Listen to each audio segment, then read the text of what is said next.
Hello Jared, are you ready to fly? Hello YouTubers, welcome to Drone Mates FPV. We're back again. I was going to have a bit of a flight video for you, but it pretty much just poured down and rained, so it's going to be a bit wet out there. So I thought this would be the perfect opportunity to talk about my flight kit. So here it is. I hope that's in shot. It's pretty hard to figure all that stuff out when you're on this side of the camera. But we'll have some close-ups of it. It is a 511 Rush 24 backpack. That is a tactical edition.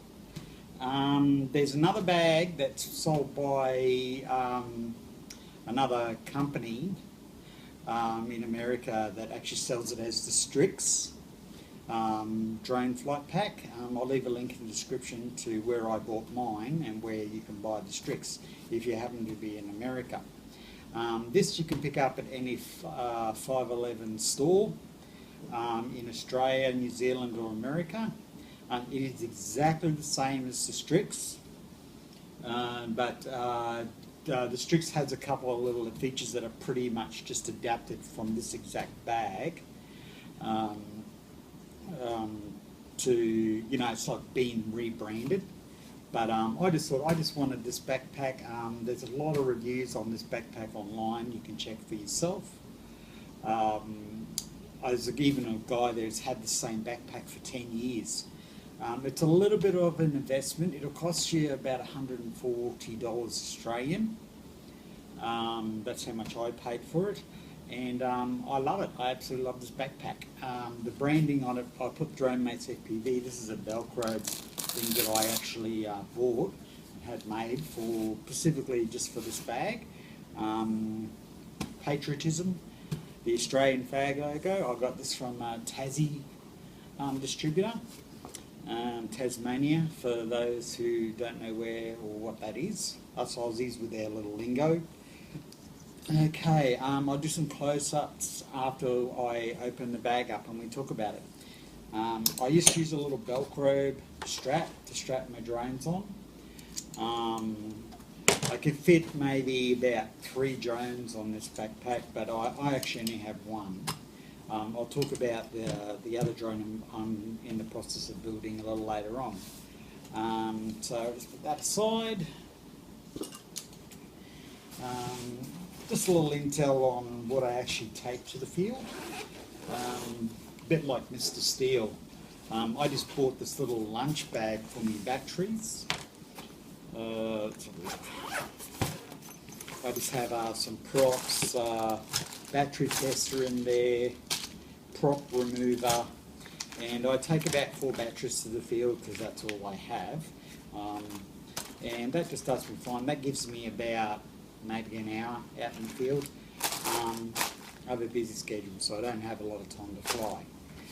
And this suits me fine. It's small, it's compact. I know it's not the way you should be taking batteries, but I have these little 3D printed, I don't know why I closed it. I got these little 3D printed battery covers. They come in 3 different colours.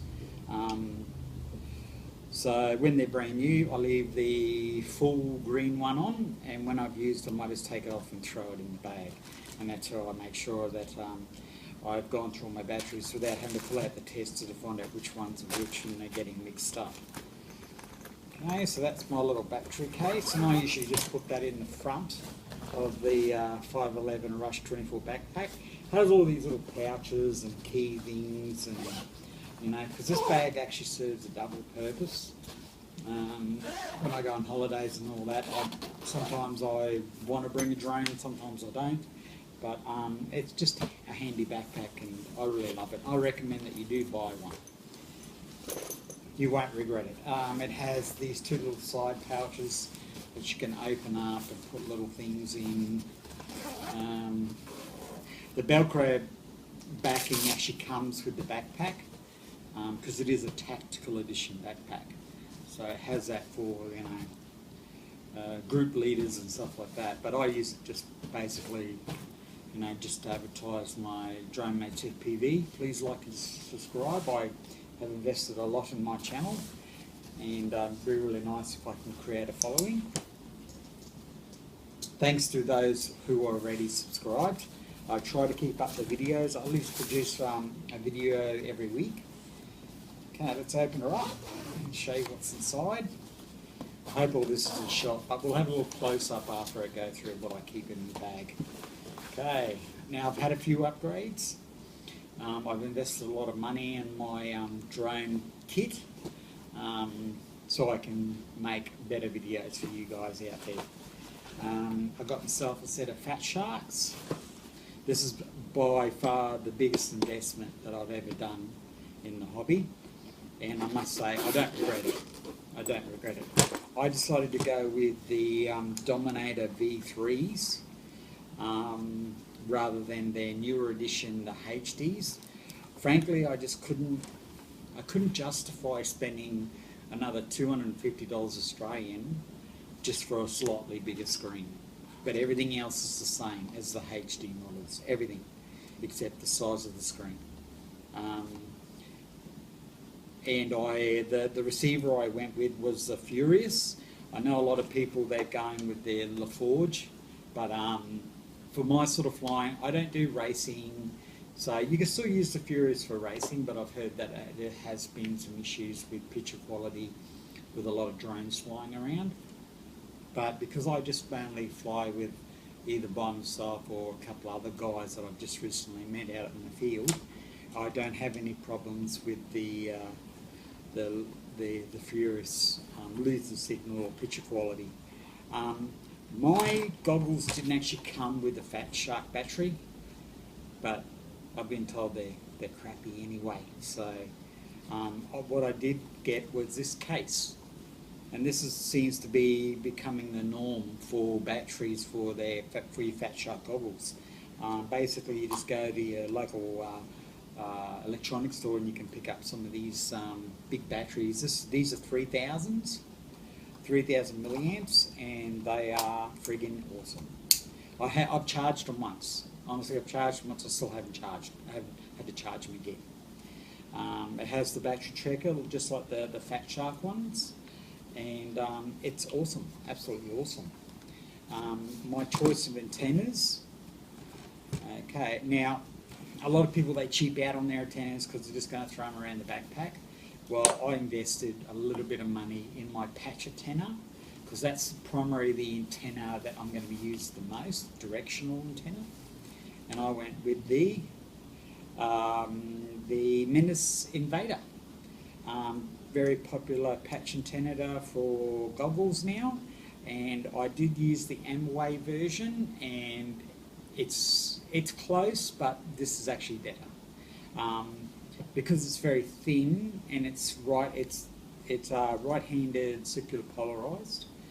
You can choose left-handed if you want left-handed polarized, but I just kept with the popular one that everyone seems to be buying, which is the right-hand polarized antenna. And I have to say, it is better than the Amway.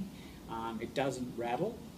The Amway had two panels, front and back panels, and they were split by like they were made of metal. And the thing with that is that they would rattle, and the other thing is they were quite sharp at the edges, and I really didn't want anything sharp sitting inside my goggles case with those lenses there. Yeah, so that's why I went with the Menace, and I love the Emax Pagodas. These are awesome little antennas. You get two for the same price as you pay for the more expensive brand, and I find these are just brilliant. I love these so much, I put them on my quad. Yeah, I'll show you the quad, but I've got the smaller one for the quad. Don't panic, that antenna is going to be coming out. I'm not going to leave it sitting in there next to the receiver. I think I am picking up a little bit of interference having it that close to my receiver. I'm just waiting for a new video transmitter, a VTX, coming in the mail. I might do a little review on that just for you guys, and it's a mountable version. What I got in there now is just a cheap little $10 one that I picked up from Banggood. It's still a good one, comes with a built-in mic and everything. It was recommended by Joshua Bardwell. It's still a good one, but I would just keep it as a spare rather than have it on my quad. Okay, we got through the antenna part. Okay, let's go to my radio. Now, for those of you who've seen my previous videos, you would have seen that I was using the Radio Link. It's a brilliant radio. It's about including the TX, the RX, the receiver. Including the receiver, it would cost you about $190. Now, with the one I got now, it's all up. It's cost me $280. The receiver is much more expensive than the Radio Links. The Radio Links can go for like $10, but I have wavered and I've invested in a Taranis. This is not the special edition one. Frankly, I don't have any interest in paying $200 for a detachable antenna and some coloured casing with M9 gimbals. But I had with the Hall effector gimbals that everyone talks about. Let me just put this away, it's getting a bit crowded up here. Okay, now, I'm a big fan of the Hall effect gimbals. Since I tried them out at the field, someone else had them, and I said, oh, well, I got to have them. Those M9 gimbals are the best investment for your transmitter you can buy. I fully recommend them and support them. And if you're going to buy a new Taranis, do yourself a favour, get yourself some M9 gimbals. You won't ever regret it. Two reasons why they're better. One is they won't wear out as fast because there's no moving parts in them. It's all like electronic. I think they work on magnets, but anyway, I'm no techie, so you might want to watch Mr. Steele's video. He explains the Hall effect, or Joshua Bardwell. He does even better explanation of what Hall effect gimbals are all about. What I found with the normal, bearing style gimbals is after a year they start to jitter around, and I've gone through 2 transmitters that don't have gimbals that you can replace, and I just had enough. I invest big money in these things and just have the gimbals just get all jittery and they fail on you. That pisses you off a bit, doesn't it? So here we go, here's my Taranis that I've invested in. I'll leave a link in the description of all the parts that I'm showing today. I installed the M9 gimbals myself. It came with the standard style of Taranis gimbals, although they don't feel much different from the Radio Link ones. They feel the same. But now that I've got the Hall effect gimbals in, there is a huge difference in my flying. My stability was really, really shockingly bad. I thought it was me, the way I fly, but once I put the Hall effect gimbals in and done all the adjustments and the calibration, the craft is solid as a rock in the air. And I think it's because the Hall effect gimbals are just so accurate. So there's my M9 gimbals installed in my Taranis. These sticks don't come with the M9. You get the standard plastic thing. I bought these DYS stick covers. But just a word wise, you will need M4 size. These aren't stock. They're not stock style threads. So you need M4 if you're wondering what size gimbal sticks you'll need to buy. Okay, and I went with these ones. I'm a thumber, and I've tried flying with, I've really tried hard learning to fly with the pinch technique, and I think, for some people it might be more free, but I find it a bit more restrictive because I'm having to move not just my fingers but my whole hand just to reach. So I went with these and I'm loving it. I'm more accurate on my thumb than I am with pinching because I'm too focused on holding the radio at the same time so I can get that good pinch, and it slows me down. So yeah, I'm a thumber. I'm happy I'm a thumber. Ladrib, he's a thumber. and his flying ability is absolutely awesome. So watch his videos.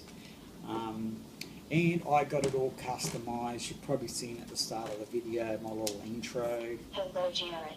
Are you ready to fly? Throttle warning. Horizon mode. Engine off. Stunt mode active. Horizon mode. Okay, and flight modes. Stunt mode active. Stabilize mode. Stunt mode active. Horizon mode. And I got my little Failsafe on. fail-safe. Turtle mode. I even put Air mode on. I put air mode on the switch because I like to cut air mode out before I land. I always forget, but yeah, that's why I put air mode. But I leave the anti-gravity because I use Betafly on permanently. I think it's a brilliant piece of firmware. Okay, what else can I show you? Oh yeah, here's my little G-Tang. Before I used my goggles, I used to use monitors, and I just find this is really handy for people who want to watch what I'm doing.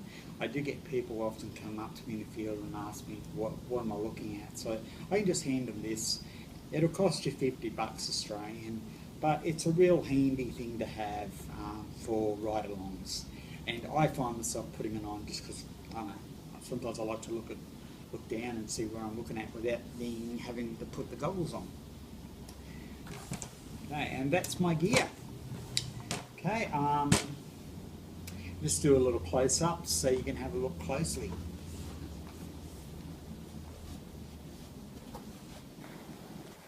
Okay, this is everything switched on, so you can all have a look. There's the little G-Tang, which I love. I love this thing. It's so handy to have. Here's my Fat Sharks already on and operational. The display on the Furious is just top notch. So the firmware on this thing is awesome. And the menus are really easy to operate as well. There's the Menace. I don't know if you can see inside there.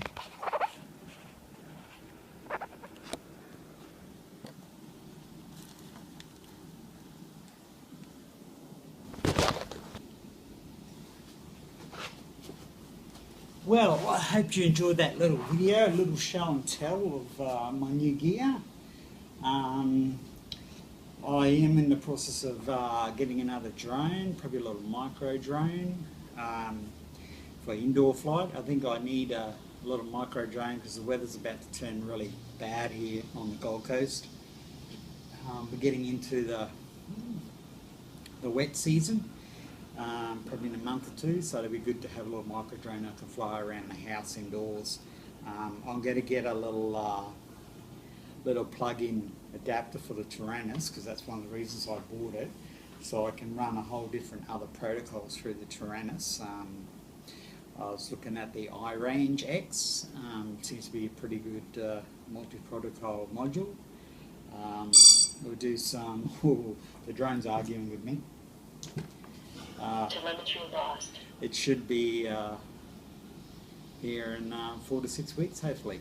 Okay, thanks for watching. Like and subscribe for more Drone Mates FPV. I'm still getting used to talking to myself, but these things take practice and time. So stick with me, and I'll see you later for more FPV fun in the future.